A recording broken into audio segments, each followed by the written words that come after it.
galing sa ibang hospital or other specialty po. So today, good morning again. I would like to welcome all of you. Welcome to today's important seminar titled From Fragile to Strong, Caring for Small Babies. A topic that lies at the very heart of neonatal and pediatric care. Whether in hospital settings or at home, caring for small babies and vulnerable babies demands not only a technical skill, but deep compassion, attentiveness, and thoroughly understanding of other needs. This seminar is especially vital for our private listeners who serve as the critical link in providing continuous and high-quality care and comfort for these many patients and their families. To help us navigate this essential topic, we are privileged to be joined by our outstanding medical expert and a serious advocate of child-centered compassionate care, Dr. Lanny Cooper. Dr. Cooper is highly respected pediatric consultant and pediatric palliative specialist at the National Children's Hospital in Quezon City, where she also serves as the head of ambulatory services, patient safety advisor, and a total quality management, continuous improvement deputy officer. Her role extends beyond clinical practice to healthcare system improvement, ensuring that the care for children is not only competent, but consistently safe and compassionate. Her training spans internationally recognized programs, including Clinical Fellowship in Pediatric Palliative Care under the Cooper Cancer Collaboration in Canada and Pioneering Palliative Care Society in India, a program endorsed by the Royal College of Pediatrics and Child Care in the UK. She also holds a training from the University of Ottawa and a master's in hospital administration. Dr. Cooper's research and leadership in pediatric and disciplinary care, breastfeeding,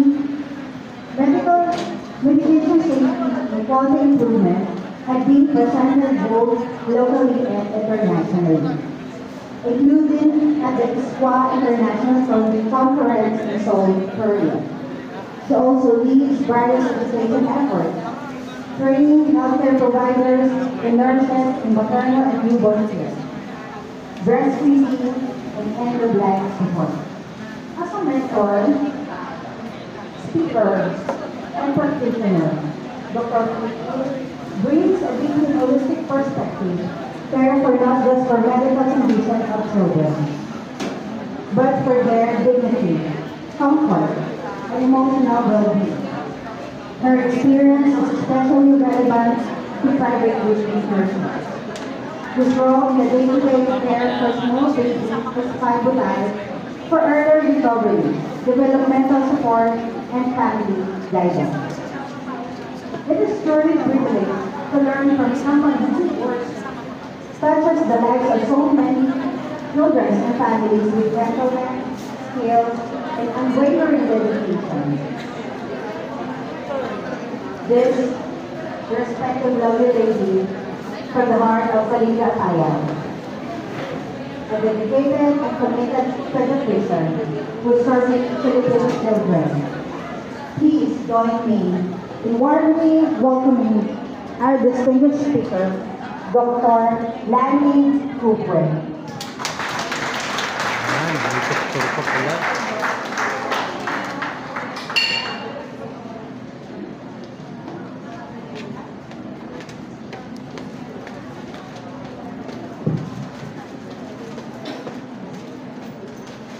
Kapita. Kala ko ang speaker si Ma'am Lailani. May doktor pa pala.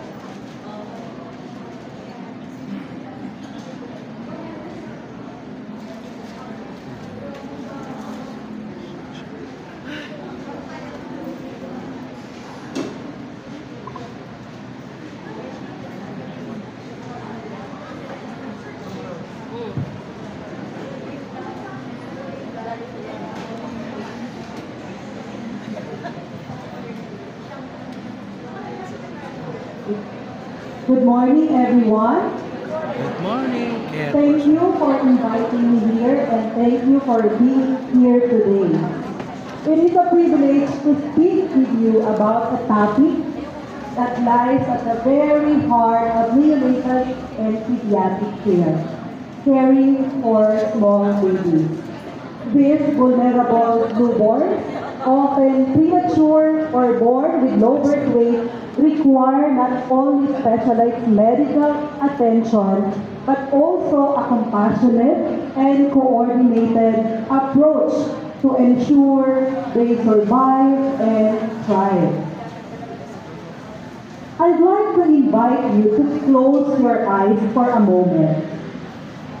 Place one hand gently on your chest, over your heart, and take a deep breath. Imagine holding a small fertile newborn in your arms. A baby girl is born 6 weeks early. She weighs only 1,100 grams. She breathes on her own, but she doesn't breastfeed. Her mother, doing her best, wraps her tightly in a cloth, but the next morning, the baby feels cold to touch. When you arrive, she's not breathing.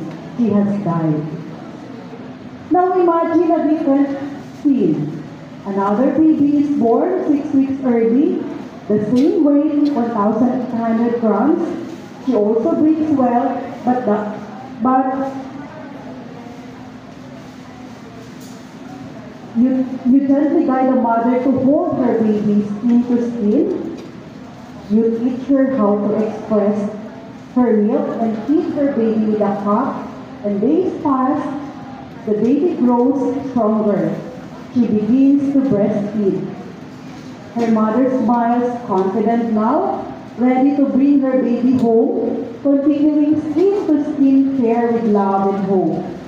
Now, when you're ready, you may open your eyes. Yeah. Many small babies will remain well and thrive with proper care and basic support. The well small baby is one who weighs between 1,500 and 2,500 grams, breathes well, maintains a normal temperature with thermal care, feeds by breast, cup, or nasogastric tube, gains weight, and does not have a danger sign. You can help small babies remain well by preventing common complications such as breathing problems, low temperature, inadequate feeding, and infection. While you can also help them by recognizing and responding to problems promptly by assessing the baby and mother routinely, decide if findings are normal or abnormal, and act to continue current care, change care, or refer for advanced care. So by the end of this lecture, participants will be able to, number one, identify and classify small babies. Number two, demonstrate essential thermal care and feeding support. And third, recognize danger signs and implement timely interventions. This chart will serve as our practical guide in providing essential care for small babies. We will be referring to it throughout the lecture and as a framework to help us remember the key components of care from birth to discharge and follow-up. When a baby is expected to be small, we have to prepare for birth. And when preparing for birth of a small baby, take special steps to support breathing and temperature as well as prevent the infection. So we need to have a skilled helper present, decide where advanced care will be provided, provide extra warmth at delivery, wash hands and assemble clean equipment, prepare an area near mother for helping the baby to breathe, select an appropriate size mask and check the ventilation bag, and discuss special needs of small babies with the family, including skin-to-skin care. So that's the first step. And then provide the steps of essential newborn care with special attention to warmth and breathing to keep the small baby well, such as continuous skin-to-skin care, monitor breathing, initiate breastfeeding, prevent disease, and assess.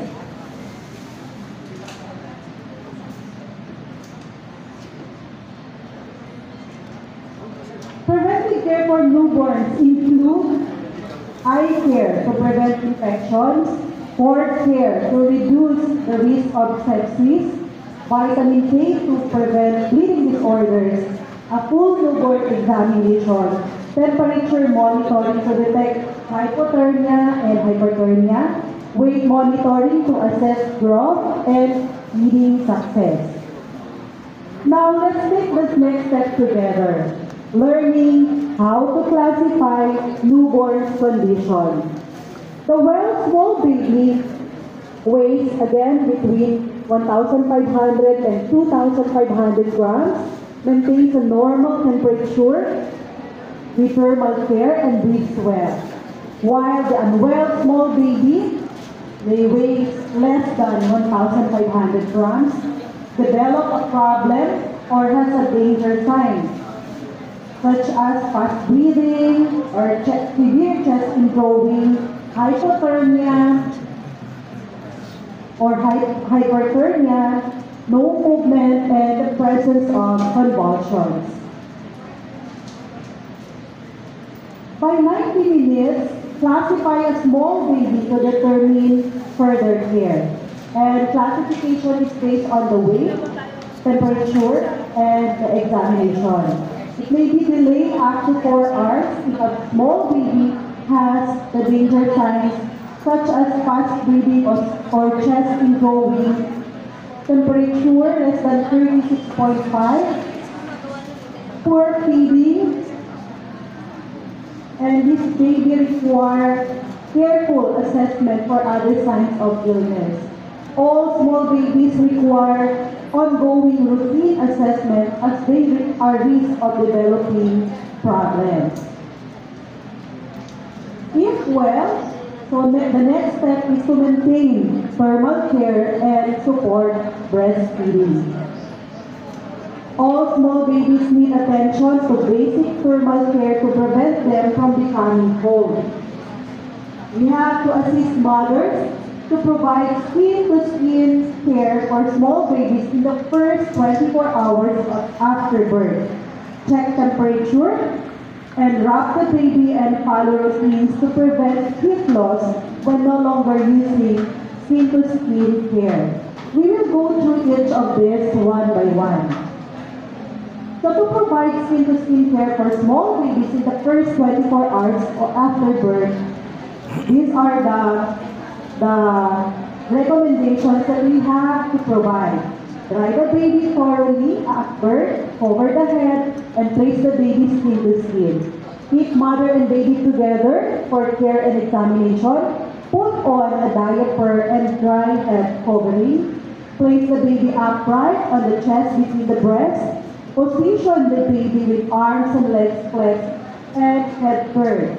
Secure snugly with a cloth or binder pulled up to the ear to support the head, and close mother's garments over the binder. So I anticipate that everybody knows how to perform kangaroo mother care. Next is to check temperature. Measure temperature with a thermometer whenever the baby feels cold or hot.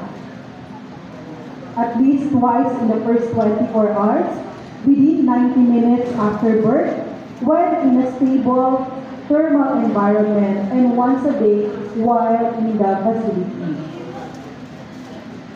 And then wrap the baby and follow the routine to prevent heat loss when no longer using skin-to-skin care. So again, cover the head and put on socks. Dress the baby in an extra layer of clothes. Wrap the baby snugly. Change wet diapers promptly and remove wet clothes or blankets.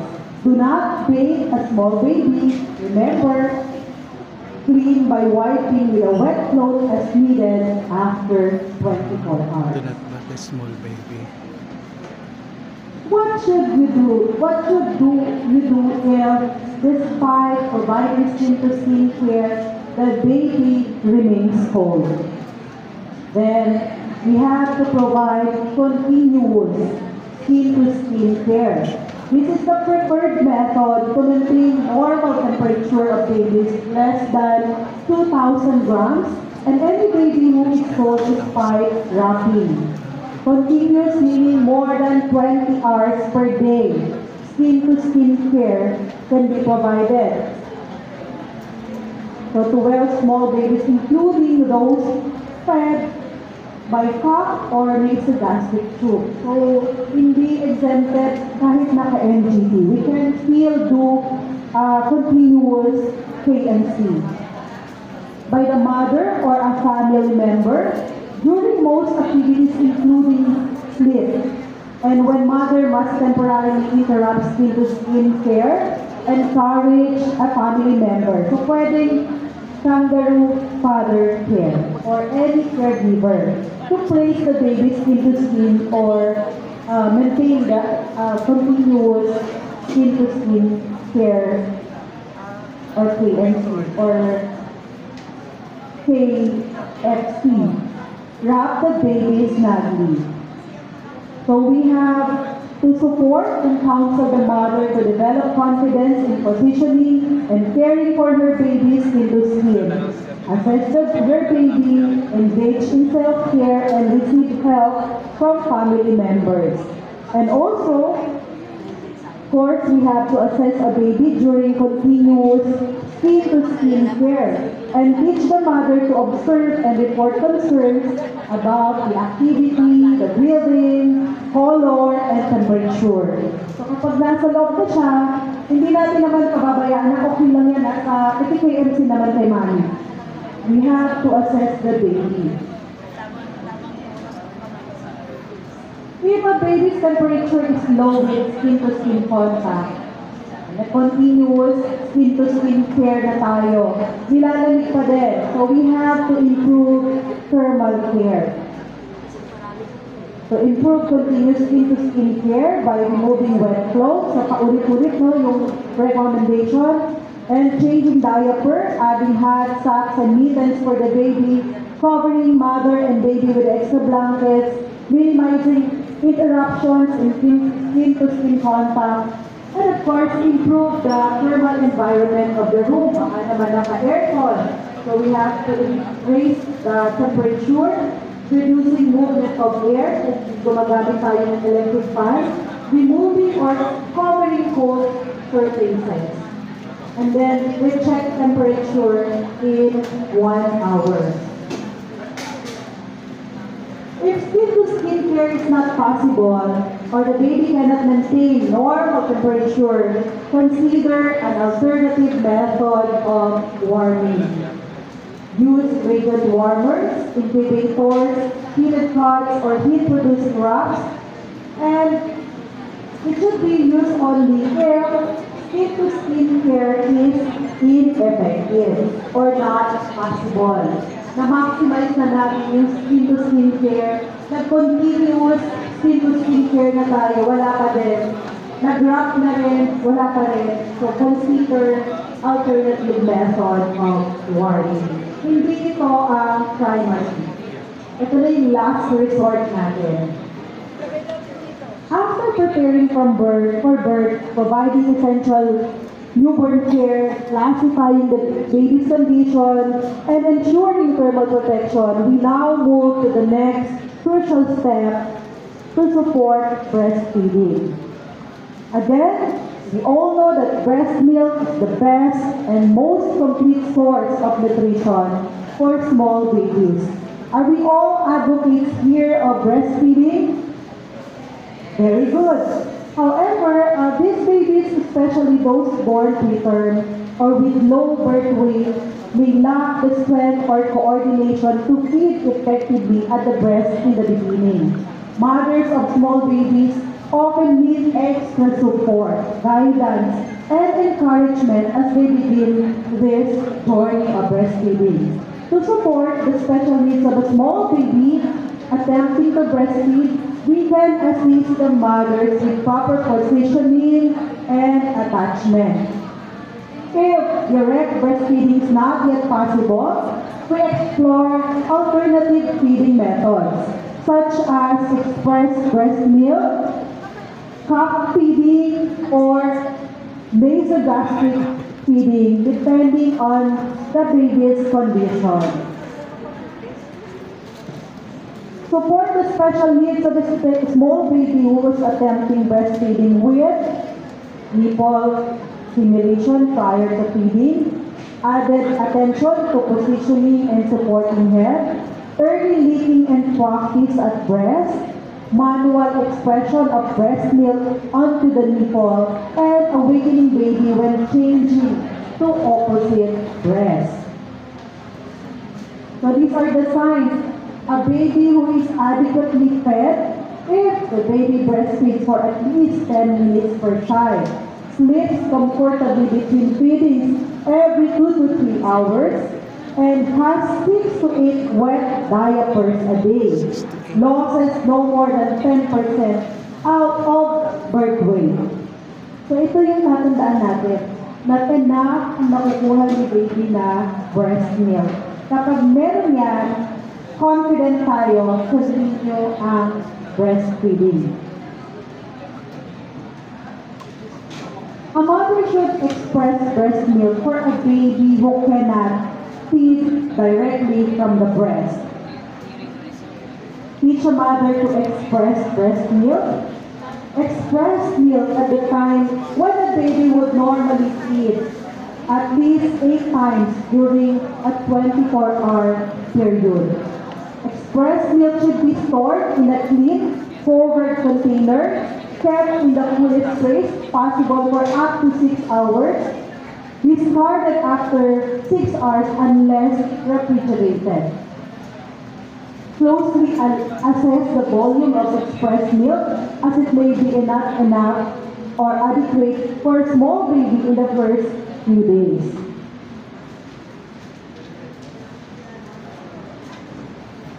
So kung hindi pwede ng hindi pwede ng direct feeding, breastfeeding, pwedeng mag-express si mommy, and it can be given via cup feeding. So cup feeding should be used for babies who are able to swallow. So meron siyang swallowing reflex, but not able to feed adequately from the breast. Kasi madaling mapagod ang mga small babies. When using an alternative method like cup feeding to feed with breast milk, these are the recommendations. Feed according to baby's use every 2 to 4 hours. Give at least 8 feedings per day. The baby should be awake and alert. So kung tutulog-tulog siya, this is not possible and this is not recommended. Measure the amount to be fed into a container. Place a small amount of milk in the cup or spoon, and then position the baby semi-upright. Hindi tayo makikita na nakahiga, supine.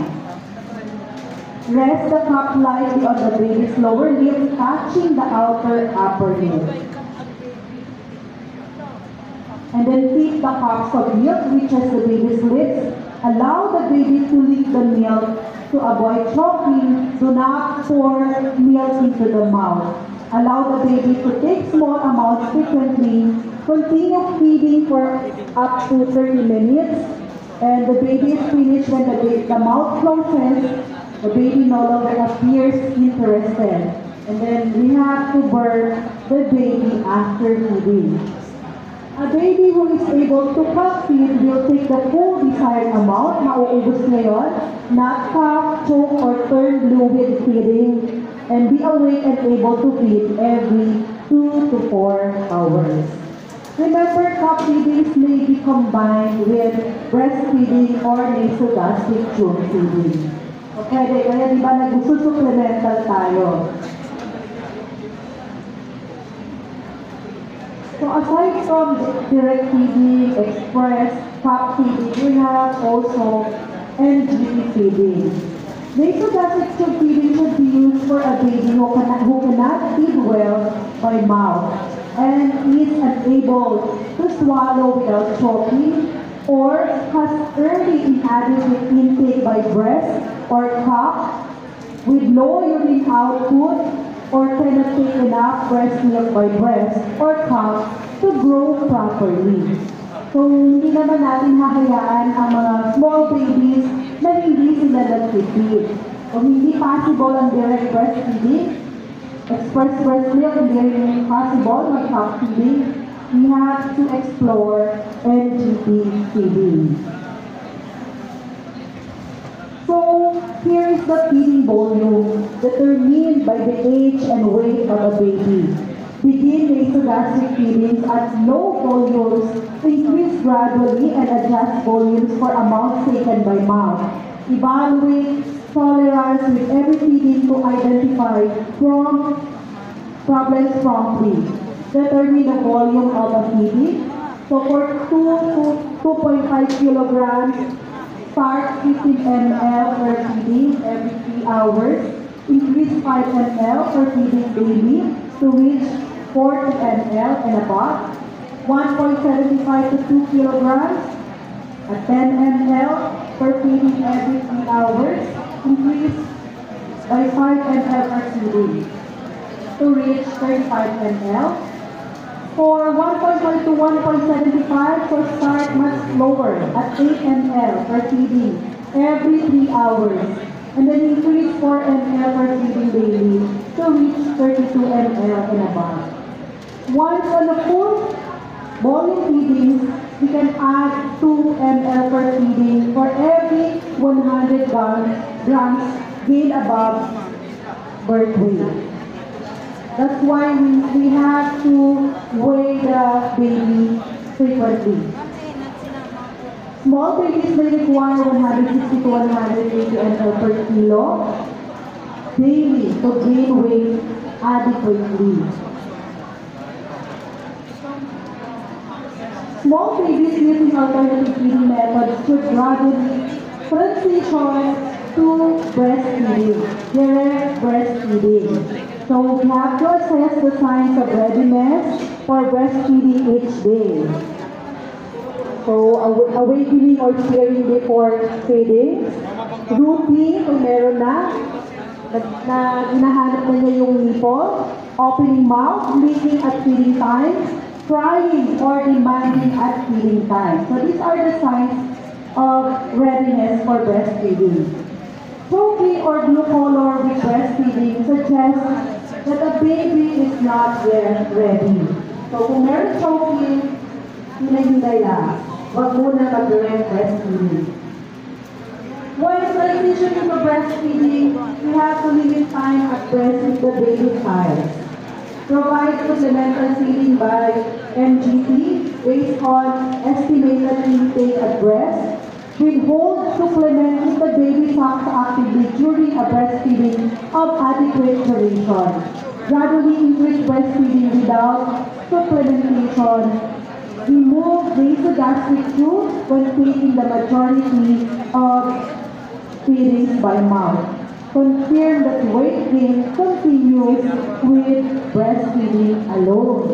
So, hindi ka muna magtatanggal ng NGT kung hindi ka talaga na-establish na talagang kaya na ni baby mag-transition to breastfeeding. We are now in step 6, routine assessment of small babies, and this determines further care and the next condition that require change in care or referral. Take note that the condition of small babies can change quickly. So prompt recognition and response to problems can be life-saving. We have to assess a baby at least once per shift, discuss mother's observation, observe the activity, breathing, color, and temperature. Perform a physical exam.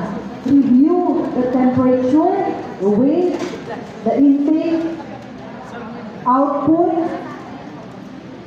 So, importante yung mga weighing of diapers and stools. If the baby is unwell, a prompt referral is needed. Stabilization before transport and the care by a trained team improve outcomes. So seek advanced care promptly for danger signs, problems such as weight of less than 1,500 grams, presence of apnea, or cessation of breathing, ang hinto-hinto yung kanyang paghinga, fourth infection, presence of jaundice, feeding intolerance, and poor weight gain. So those are the danger signs.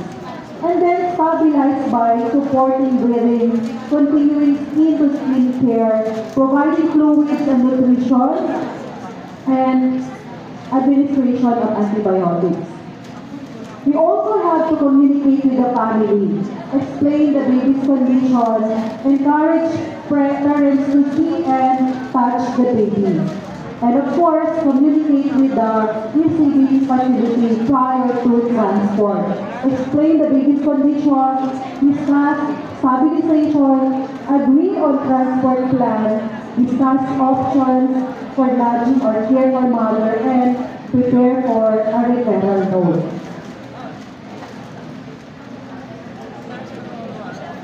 On the other hand, if the baby is well and ready for discharge, so these are the signs that we have to plan for discharge. Because good planning for successful discharge occurs throughout care in the facility. Small babies who are sent home too soon are at risk of becoming sick and failing to grow. Baka ma-admit lang siya or bumalik sa ating facility. A baby is ready for discharge when the breathing is normal, no interest in growing, the rate is less than 60 breaths per minute, no apnea, the temperature is stable between 36.5 to 37.5 degrees centigrade in a normal environment. Weight gain is adequate over 3 consecutive days. Pag unstable pa ang weight gain, hindi pa siya candidate for discharge. Mother and baby have demonstrated successful breastfeeding or alternative method of feeding. Mother and family are confident that they can take care for the baby. Postnatal care is arranged for mother and baby. So we have to advise follow up 2 times a week until 2,000 grams is attained, once a week until 2,500 grams. Proper hygiene and preventing infection begin when the pregnant woman enters the facility and continue after a baby is discharged home. So this is very important to advise the parents to practice proper hygiene even at home to prevent infection. And this is the 5 moments of hand hygiene applied to small baby care. So we have to do hand washing and advise the parents to practice hand hygiene before touching mother or baby, before preparing milk or feeding, after examining a baby, after changing a diaper, and after cleaning equipment between use. Advise the parents to create clean surroundings for the small baby, promote exclusive breastfeeding, and begin immunization before discharge of the small baby from the health facility, and update immunization at discharge. So we are now ready to transition a small baby from hospital to home, and this requires careful planning and caregiver education. First, families must be trained to maintain thermal protection using a kangaroo mother care or any caregiver who can provide the skin-to-skin contact Feeding should continue with exclusive breastfeeding or safe alternatives with close monitoring of intake and weight gain. Hygiene is essential. Families must practice regular hand washing and proper cord care. And perhaps most importantly, caregivers must be taught how to recognize early warning signs such as difficulty feeding, reduced activity, fever or hypothermia, or difficulty breathing. This can be life-threatening and requires urgent care. Scheduled follow-ups, and these are critical for growth monitoring, developmental screening, na hindi lang nagtatapos ang mga preemies sa pag-uwi. Marami silang mga screening and follow-ups, and of course, immunizations. Parents should feel empowered and supported with access to a clear plan for where to go and whom to call if problems arise. Ultimately, a well-prepared home care plan can reduce readmissions and improper outcomes for these vulnerable babies. Before I end, I want to speak to you not just as health professionals, but